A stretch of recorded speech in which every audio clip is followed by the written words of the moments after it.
Hi, everyone, and welcome. I'm so excited you're here for today's conversation on when the money moves, navigating funding shifts without losing your mission. This is a topic that's landing differently for a lot of organizations right now.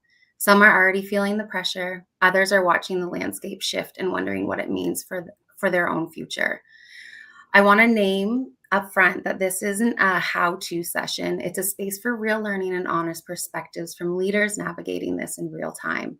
We're here to explore the tensions, the unknowns, and the strategies that help us stay mission aligned when things get uncertain.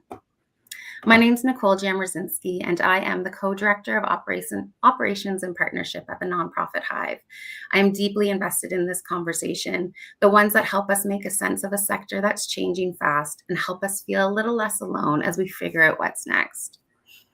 Whether you're watching live or on the replay, thank you for being here. Please let us know in the chat where you're tuning in from, the organization you represent, and even what brought you to this conversation today. Your voice in the chat really helps us shape the direction of these sessions.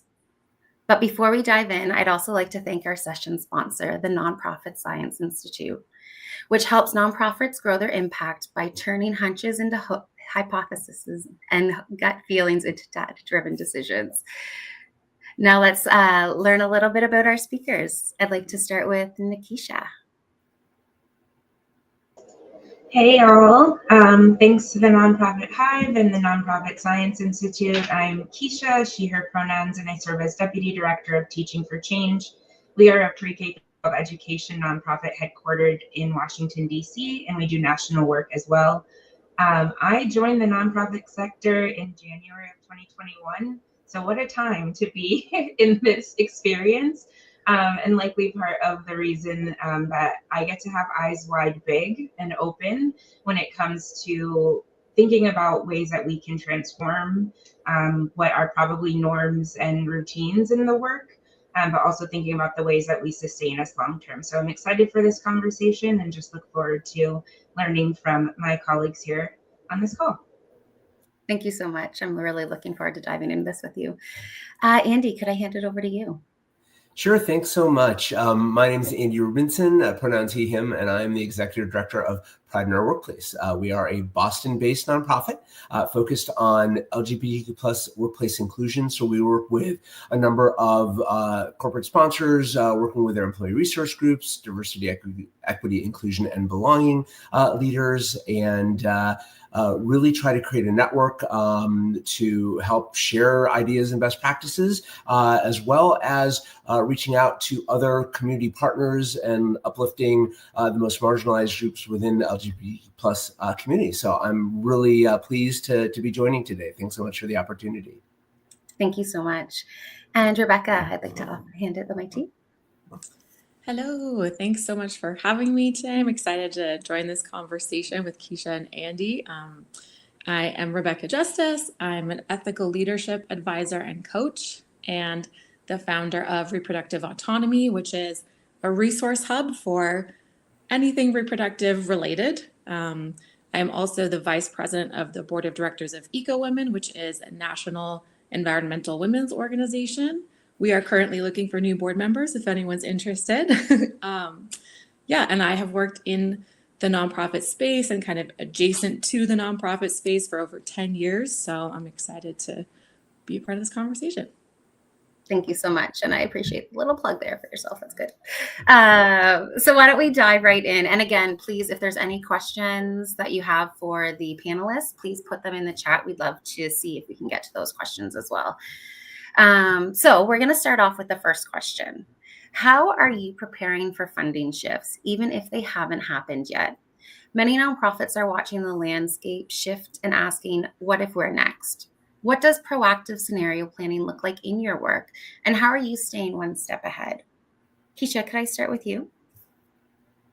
Yeah, sure. I think some of the things that I'm learning in this role and in this work are that often I feel like we hopefully are always preparing for funding shifts, just dependent on the economy and other pieces that might come up. And so one thing that I'm learning a lot more, and I think has become a frequent conversation or starting point, is like, how are we thinking about diversifying our fundraising and our funding resources. And I think that looks very interesting depending on what type of industry our nonprofit work is focused in. But I think that also is a great exercise to continue to think about how we build and sustain our work, the ecosystem, and the support of the resources and programming that we do at a community-based level. I'd probably say that right now it feels like hyper focused to be like super intentional about this work. And as I mentioned, coming in January of 2021, recognizing that that was already a shift responding to COVID and the peaks of that happening across the world. And so thinking about what that really looks like as we continue to move forward is one way I think that we sustain ourselves and support the ecosystem as a whole. And so for us, proactive scenario planning is looking at like who funds us, but also like who funds other organizations like ours. And also thinking about the ways that we I'll hold this, but I'll come back to this in a minute. But like thinking about the ways that we are also being innovative in our collaboration. I know that there's probably a lot of conversations right now about whether or not your organization should consider downsizing, whether or not they should consider merging, whether or not they should consider closing. And for me personally, I hope that we are doing what we can to support all of us. Around. And so really thinking about this, the local ecosystems that we're part of, as well as the broad ecosystems industry wide, and how do we all strengthen each other and support each other in what is an experience that I think is affecting all of us. I love that. I think you've brought up some really great points, and I'm sure you will dive into them with some of these next questions. But us staying together and working collectively instead of in competition, I think is going to be crucial over the next few years. So I really appreciate you bringing that point up for sure. Andy, could I hand it over to you? Absolutely. Thanks so much. So luckily, Partner Workplace doesn't really receive federal funding, so that aspect hasn't impacted us. But we are dealing with, as many of you I'm sure familiar with, the DEI backlash, and along with that, some of the shrinking corporate budgets that have come with that. So we're keeping a careful eye on that. Thankfully, we really haven't seen a huge impact, but it's really weighing on us on kind of what 2026 is going to look like. And the other thing I'd add to that is that as we vie for grants, we are also competing with many other organizations that are looking for those federal funds. So it makes it that much more competitive. One of the things that we've done since I started, so I didn't mention in my intro, I'm now just past the 1 year mark in this and coming from the for-profit world. So I've been absolutely loving being in this world and really enjoying it. But obviously that brings some challenges. One of the things that I came into the organization, we didn't even have a donate button on our website. So I'm happy to say that we were able to introduce individual donations in the past year, and that has had a nice impact on increasing our funding. And we're also looking to grow by IDing new sponsors. I've learned that we didn't really necessarily have the brand recognition that I was hoping for when I first came in. So really trying to kind of get the word out in the Boston area that we exist out there, and also looking at other new grant sources because we really hadn't done a lot of that. The other thing I didn't mention is that I am a one-person shop. So I am the staff. I wear all the hats in the organization. Thankfully, I have a working board that helps me out. But all of this is kind of juggling in with some great volunteers, and I see one of them, Sarah Beth, in the audience as well. So it's getting the help from the other folks that's really made a big difference as well. That's awesome. And I agree. I think, again, we have to come at this collaboratively. And I think you've touched on something really interesting around like the grant component. And there are people who are now in the space where they are trying to fill that federal funding need, and the grants are just becoming that more competitive. So if we can think about how to potentially align with other organizations, I think funders are just going to be looking for that collaborative aspect even more so now. So I think we have to think a little differently about what we're doing and how we're doing it, and doing it together is really going to bring us the sector, move it forward in hopefully a productive way that really helps everybody. I'm going to jump to the next question. So, when does a funding source or partnership no longer align with your values? What's your process for deciding who to work with and who not to? And how do you balance practical needs with ethical clarity? Again, when we consider things like the grant collaboration or how we work with other organizations, I think this component really ties into how we look at who we should be working with. And Rebecca, I'd love to start with you to hear your insights on that. Yeah, I think this is a tough question, and in a time, especially when we're desperate for funding, and given what's going on in the U.S. in particular, and just it can be really hard to kind of pull back from funding partnerships or refuse to accept funds, in this, especially in this time. But I love this question of sort of balancing practical needs and ethical clarity, because it's easy to be ethical when there's not a lot on the line, right? So when we're all trying to survive these times, that means sort of making decisions based on what it takes to survive and being okay with those decisions down the road, like not regretting that you crossed a line you wouldn't normally have crossed in other times, right? So I was thinking, I recently heard someone speak who is retired from the military, and they were talking about staying true to their moral compass. And it was just making me think that we're all constantly having our morals and our ethics tested. And what we do in challenging times really speaks more to our character than what we do in easy times, I think, right? So for me, really focusing on that the baseline needs are met in kind of those ways that align with our values and our principles and all of that. And then moving from there, sort of reflecting on these questions like, what can we live without that we may need to live without if we can't find the funding that's in an ethical way or in a way that aligns with what we're looking for? Or how do we, we kind of talked about this before, but how do we go about finding other funds or being creative about doing that as ways to sort of supplement that if we do need to be more creative and strategic about that? So just doing that collectively as a team feels really important to me. Yeah, I think you make some great points, especially around like your moral compass and how you show up in these challenging times is really a true test of what your values are. And I really appreciate the concepts around building like these different partnerships. And I think you're hitting a lot of nails with this, like these components that you're pulling up. And I'm looking forward. Keisha, what do you think in this space? Yeah, I think threading a little bit of what you shared, Nicole, at the close of that last question, and a little bit of what Rebecca's dropping now is just like this piece about like knowing who we are and what we stand for is like really important, especially when it comes to avoiding mission creep. And I know we'll get into a question a little bit later, but really thinking about not spreading ourselves too thin, which is already hard as a nonprofit, right? And so really recognizing like what is our lane and how we kind of stay in that lane.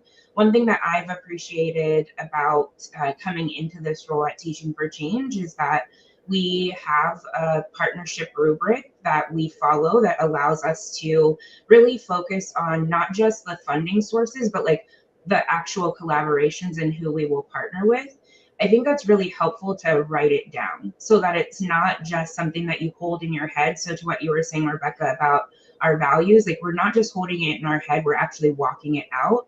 And it gives like a great solid like foundation, especially for anybody new coming into the organization, to have like a context for how we rate or like focus on specific relationships that we're looking to foster. And so like when it comes to the no longer aligning with our values, like hopefully we don't have to have that conversation often because we've already done that vetting before we moved in a certain direction. But I'll say like some of those things come into like how funders, like where else they spend their money or invest their money, and what sources and resources that might be, especially if it's in contention with the work that we're producing in education and other spaces as well. Really just thinking back to what is your mission, what do you stand for, what is your vision forward, and how do those other organizations support that. And I'm not saying that that means you may turn away everybody who doesn't meet that need, but you'll at least have a starting framework of how you can negotiate what those relationships look like, maybe how public those relationships might be, or other things. And so just keeping that in mind. That's such a great tip. I wish I did that before a project that I worked on in a previous organization, but unfortunately we had to write that ways of working document after the partnership because it was such a challenging one. And I just think it's such a useful component, and it like bringing in every single staff person, or at least everybody who's part of that project. So we all understand what's expected of us, how to manage conflict, how to kind of bring up some of these challenging discussions. It was a really useful exercise. So I really appreciate you bringing that component up. And then with what Rebecca was saying as well, like honing in on what we're good at and what our like main focus is, and focusing on that's so crucial right now. Andy, what about yourself? Yeah, well, for us, it's usually pretty clear if we're aligned. We're typically connecting with corporate sponsors via their employee resource groups, diversity, equity, inclusion, belonging leaders. So, by virtue of their interest in sponsoring, we know that there's alignment. So I haven't necessarily had some of the experience that the others are expressing here, but there have been some companies that have completely eliminated employee resource groups, and thankfully that's not the case with any of our sponsors. But if that something like that were to happen, or as I mentioned earlier, that if their budgets are shrinking as a result of this, then it may be more of an issue, or that the kind of a balance misalignment, because they're no longer as focused on that aspect of things.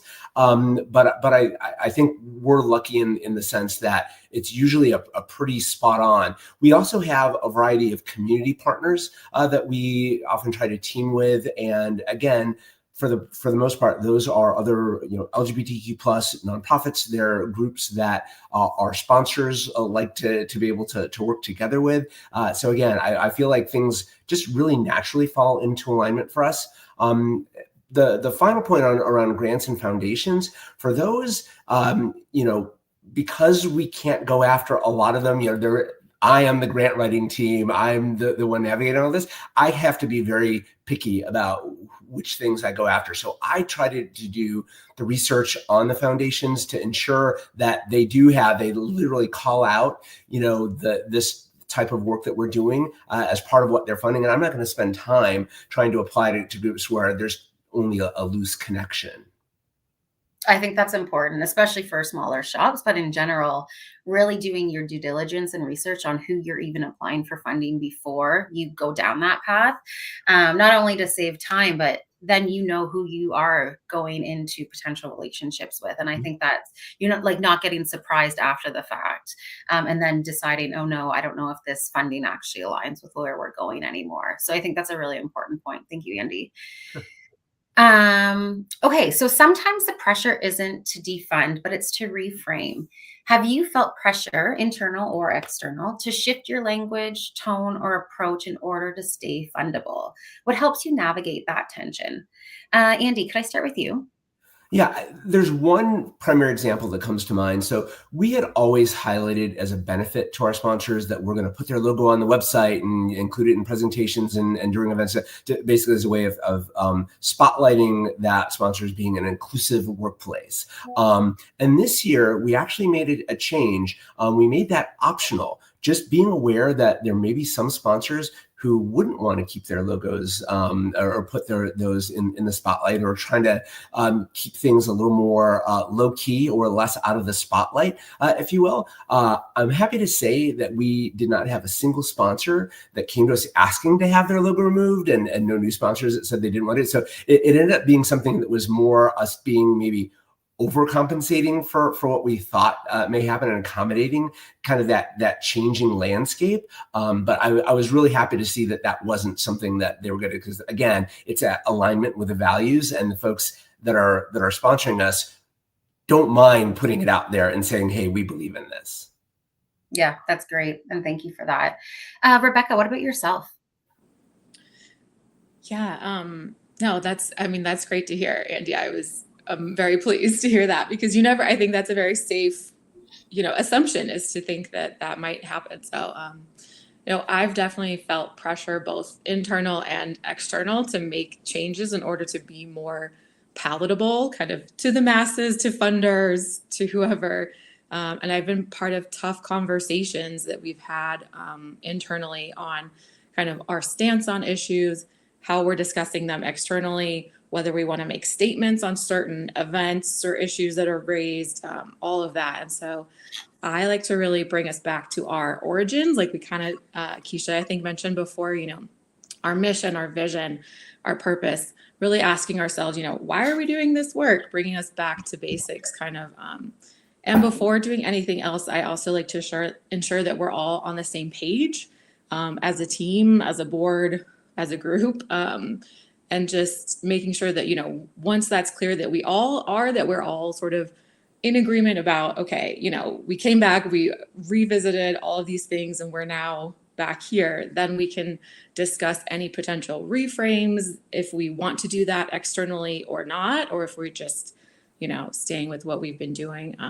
But for me, navigating that tension together with my teammates or board members who are, doing this work alongside me and who care as much as I do, that to me is the most important piece. So sometimes that just reminds people of why, that means just reminding them of why we got involved in doing this work in the first place, why we care, and that we are here to support each other through these tough times.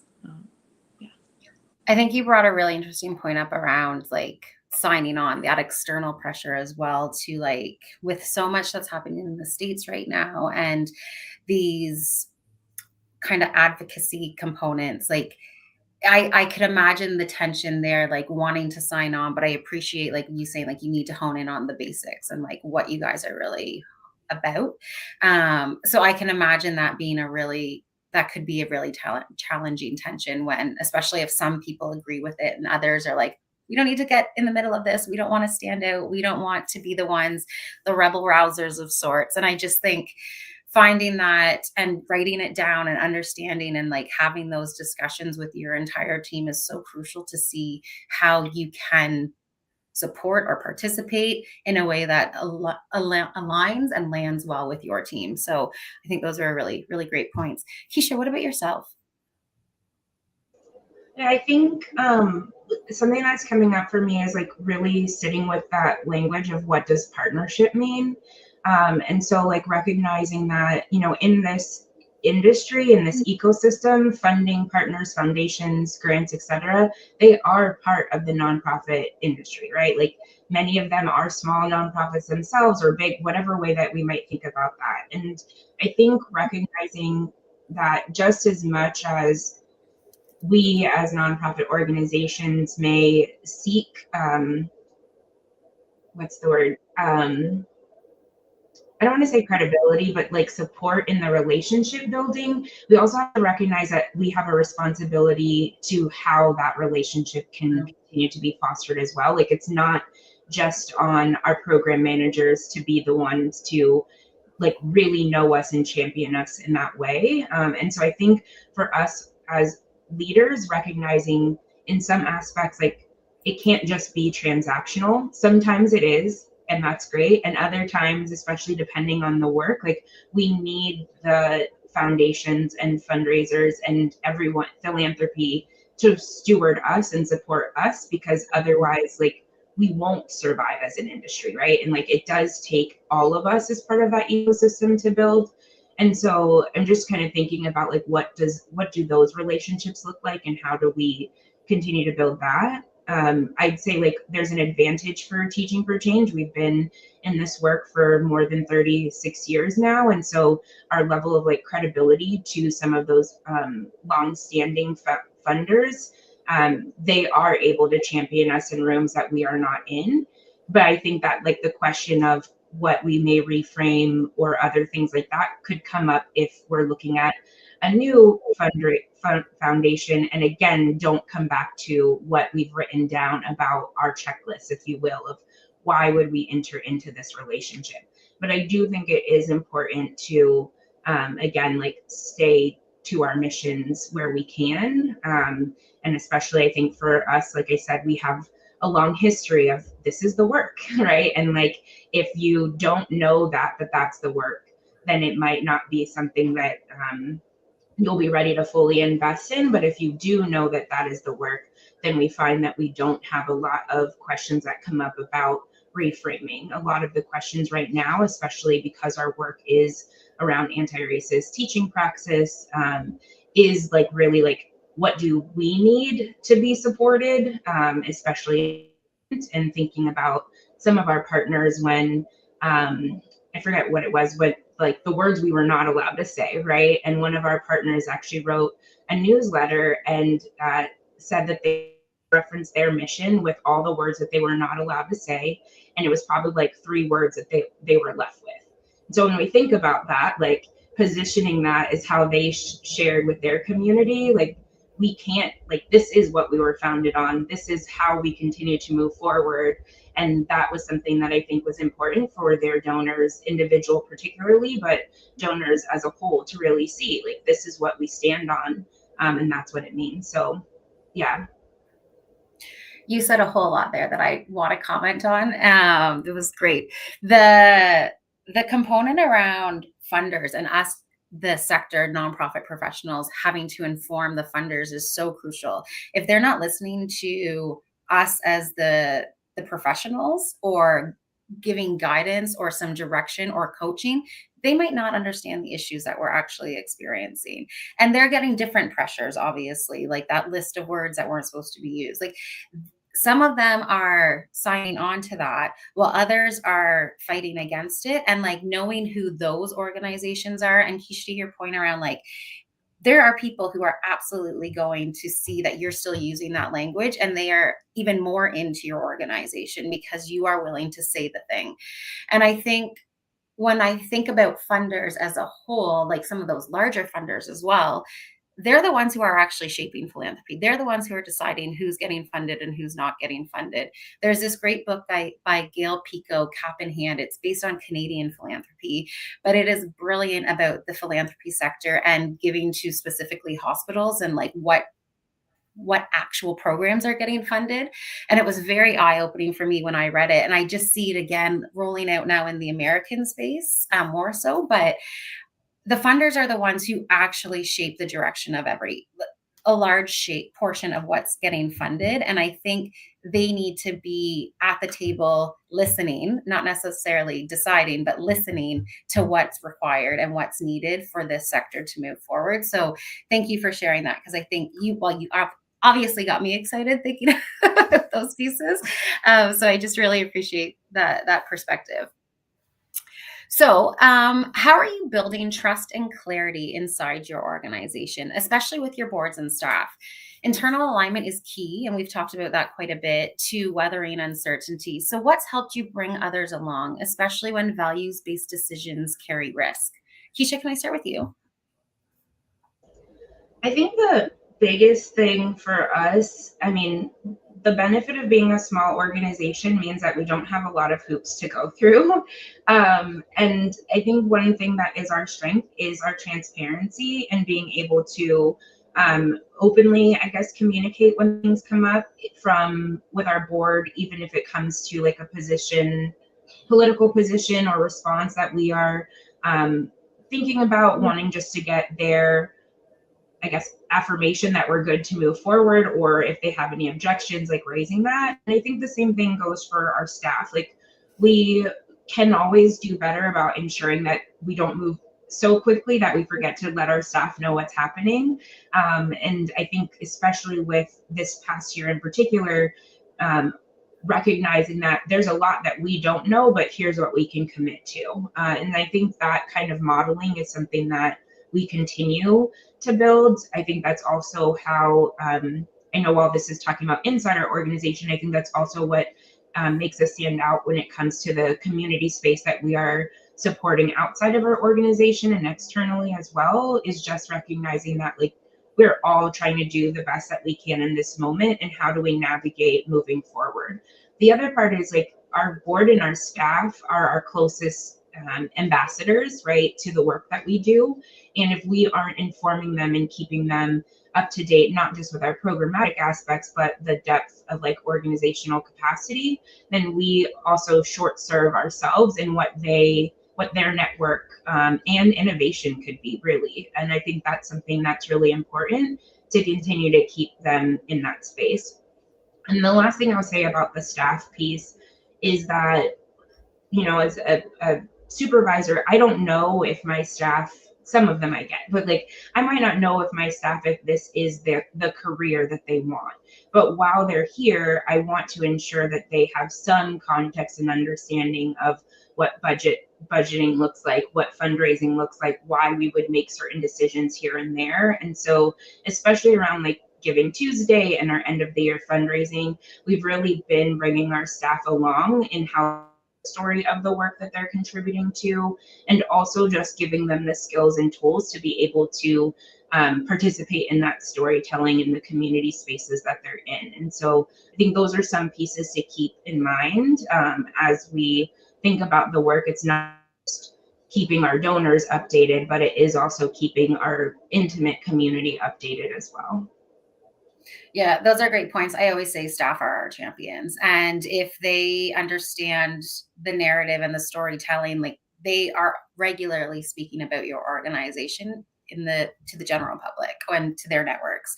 So to your point, I think it's crucial that they at least have a few stories on hand that they know that they can pull out of their back pocket when they're talking about their organization, and being part of that framing or being part of some of those strategic discussions to even just hear perspectives, I think is so important.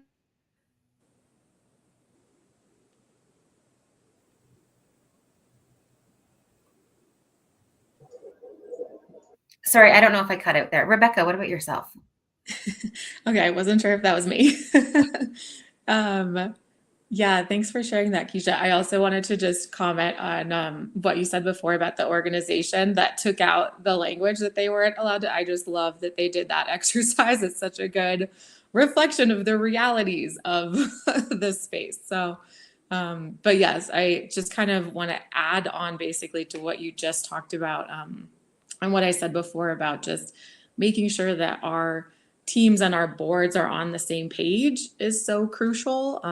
And that means, ensuring that they know where the organization as a whole stands, where the leadership stands, all of that, and that they still belong there and they still see themselves in that organization in that bigger picture. So, like Keisha said, that really includes transparency is such an important piece of that, and just having honest conversations with everyone involved. I like to say that, acknowledgement is the first piece, right? So acknowledging that these are uncertain times, that you don't have all the answers, but you're going to weather the storm together. And I think, having those really honest and candid conversations with your teams, your boards, et cetera, really helps to resolve that uncertainty that people feel. It helps to answer those questions that they might not have voiced, which can usually alleviate some of that internal worry and really help to rebuild or continue to build that trust among the team or the board. And the unknown's scary. So when these things are leadership level to the staff, you're filling the gaps in yourself, whether it's right or wrong. I think what you've said, Rebecca, around honesty and transparency is crucial.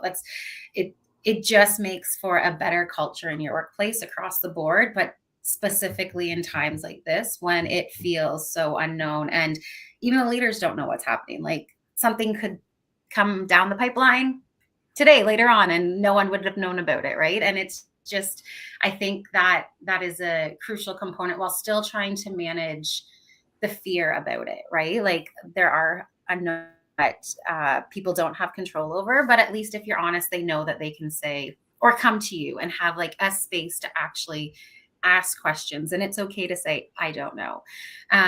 But just creating that opportunity and space to be able to have those conversations is really important. Andy, what about yourself? Yeah, well, staff is super easy for me, being a solo. But as I mentioned, I do have a working board. We have 11 board members, and they all participate in various committees, development, communications, thought leadership, events.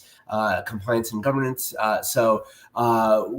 That's definitely a help in kind of keeping folks aligned and engaged in what we're doing. We also have an advisory board. But when I joined a year ago, I did a listening tour. So I spoke with the board and advisory board members. I also spoke with community partners and our sponsors.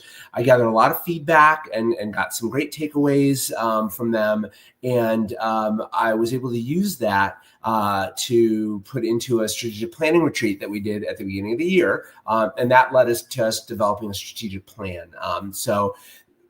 By doing that, we were all able to get aligned on what we're doing. There was ownership and really allowed us to all be on the same page. So I thought that was kind of key in kind of making sure that everybody was a part of this. This wasn't just me handing down orders of what we needed to do. So I really felt like there was a joint ownership with the board. And part of that also included having established metrics and reporting monthly on the progress to those metrics in a monthly board meeting. So I really feel like we set up a really nice framework in order to make sure that we are really all, trusting clarity. And I'm also happy to say that I have a relatively drama-free board, and I know being somewhat new to the nonprofit world, I've definitely heard stories of others of the drama that sometimes exists with boards. So I'm considering, I don't want to jinx myself, but I'm considering myself very lucky that it's pretty easygoing later, not a lot of drama. You are lucky. Sorry. I know, I've heard the stories. So. Yeah. There's a lot of great volunteers and board members for sure, but it always adds an interesting dynamic in those spaces. I think you brought something really important up around ownership. And when you bring in people into that strategic planning, they do own the decisions because they were part of it. And I'm super curious about the metrics that are being developed within these spaces and how to track it, because I do think part of that is really important to bring into this when there's uncertain times, and trying to really stay people focused, or like focusing on your culture. Bringing in those types of metrics really do help keep focus, or like at least allow us to put our finger on the pulse of where we actually think some of our cultures are landing, but also like how we're actually moving through this process. So I think that's a whole other discussion, but I'm super curious with the metrics that people are applying during these types of time periods. Okay, so we do have time for a bonus question, which I'm really excited about, because this one is one that I was hoping that we could dive into. So what does courage look like for nonprofits right now? When the sector feels unstable, boldness can feel really risky, but necessary. Where are you seeing brave leadership, big or small, and what gives you hope? Keisha, could I start with you on this one? Yeah, so I'm going to pull one of the comments that got amplified. So Zarabeth wrote, "Times like this demand radical transparency," and I'll elevate that one to say also radical dreaming. And I think that's the piece that I've been like sitting with the most is I'm not going to take it for granted that I get to be, I guess, in the dreaming position of our organization in different ways. And so something for me about courage right now is thinking about what solidarity really looks like. I won't like front, I guess, on this side that like the systems that we have been solving for in our communities through the work that we do have often not been working, otherwise we wouldn't exist. Being an organization that is headquartered in the DC metro area, we are feeling the impact probably first before it trickles out to the rest of the world in different ways. And bravery in this moment looks like reminding ourselves that we are the community that cares for ourselves. And so one thing I don't take lightly is what it means to position not only myself as a leader, but our organization within this ecosystem, and how are we really covering, protecting, and caring for each other. And so I hope we'll be able to share after, but just some of the, if you haven't been plugging in, Nonprofit Quarterly has been like loving on me, and this thought about what does infrastructure movement building really look like, and what are the ways that we are creating solidarity, and what are the ways that we are dreaming into the things that if we did the work that we have positioned ourselves to, what would it look like when we are no longer needed? And I think that has to be the focus, that has to be the goal. And what I get to see every day from this local connection, but then also the work we do nationally, is that reminder that like we can still build the system or the community or the environment that we have been desiring outside of the chaos of the dismantling that we are witnessing right now. And I just hope that we can sustain each other enough that all of us can that radical dreaming and radical building that has to take place at the same time, right? Like we can't get to some date down in the future and then say now's the time that we're building. We really also need to be building now for whatever that future date will look like. And so I just hope that we all take that time to be in community with other executive directors, deputy directors, whomever that might be, asking those questions, seeing where a need is and how we can support. And it can be as little as we have a PA system. So if a nonprofit organization needs a PA system, like, yeah, here you go, right? So just kind of thinking about the ways that we can create space that we are really caring for us. And that does require us being local. And I'm seeing that happening a lot as well with philanthropy. These giving circles, these local grants that are coming up, like that's an act of sustaining, radical act of sustaining that I think is really going to hopefully transform the sector more, how we get like more local and supporting each other to build the just communities that we believe in. Yeah, those are great points. And you really need to listen to your community to understand what your community wants or needs, not wants. And I think you've brought up a lot of interesting points just around the importance of building community. There's been a lot of talk about that over the last few years in general, especially since COVID and the isolation a lot of people are feeling. But when we think about it in movement building or advocacy work or in those components, there's something so beautiful but crucial to those components. Like you need to almost like we need more coalitions. And I don't know what the solution necessarily is, but we need voices speaking on behalf of others that have agency, but have listened to those communities and then can move forward together. And like, instead of competing with each other, we need to come together and really start pushing back, not moving and like pushing back on what can change. And I love the dreaming idea that you shared. I just think we need more innovation, and not in the way that funders say innovation, like true innovation around like what we can do differently. And I think that's where I get hung up often is like, I don't necessarily know. I'm a doer, so I don't have like the dreaming mind.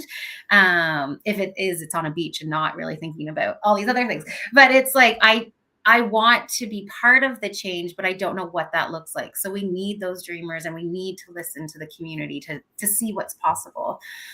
Andy, what about yourself? Yeah. So on the theme of kind of pushing back, seeing organizations fight back, especially on things like executive orders that are really not based in any legal standing, that gives me a lot of hope to see that that organizations are not just taking it. And so we continue to see both nonprofits and corporations capitulating to the government demands that are happening today, even if they're not legally bound to. So to me, I greatly respect organizations that are willing to show the courage to fight back and not accept being told to do something that they know is not legally required. So that to me is that really stands out today in courage. It really does. And it takes a lot to be able to do that and not just accept the backlash that's going to happen. And I think that we need those voices out there. And it's that money that they're dangling. It's all about kind of money that's being dangled that and basically forcing folks to do things that they don't believe in. So it's when they're willing to take the legal action to say, no, you cannot do this. Yeah. But that takes time. That takes time. That takes money. So yeah, it does. Rebecca, what about yourself? Yeah, I appreciate both of what you've both said so far. I think courage is such an intangible thing, but we know it when we see it, right? I see it in communities, in people who may not self-identify as leaders, stepping up and filling these gaps, meeting these needs that they're seeing. And I'm seeing it in nonprofits that have so much to lose by standing their ground. but who do so anyway because it's the right thing. I'm seeing it in the honest conversations I'm having with other leaders who work in different fields. And as we're trying to, envision the world that we want, I love, Keisha, what you talked about, rebuilding now and talking about this dreaming aspect, right? But one of the most important ways for me that I've seen this kind of courage is when certain organizations are stepping back to let others lead. I think it takes a lot of courage and humility to acknowledge that you or your organization don't have all the answers or the knowledge or the background or whatever to lead in a certain area, and then to point to others who do and model what following their leadership looks like. So I think this often applies to white-led organizations that might hold more power and sway than BIPOC-led organizations, but seeing that is just an incredibly powerful thing in a time like this. Thank you. That is a beautiful way to wrap this session. I'm sad we didn't get to that last bonus question, but this, I'm so thankful we got to incorporate this one in. Thank you all so much for your brilliance, your insights, your thought leadership on how we can be different. And we kind of need to be different. So thank you so much for that. I want to invite everyone to follow our speakers, some of the resources that were shared, and to follow the Nonprofit Hive on LinkedIn. You can find us at thenonprofithive.com. And I'd also like to do a final shout out and big thank you to our sponsor, the Nonprofit Science Institute, for making this session possible. Thank you all. Take care. Thank you. Thank you.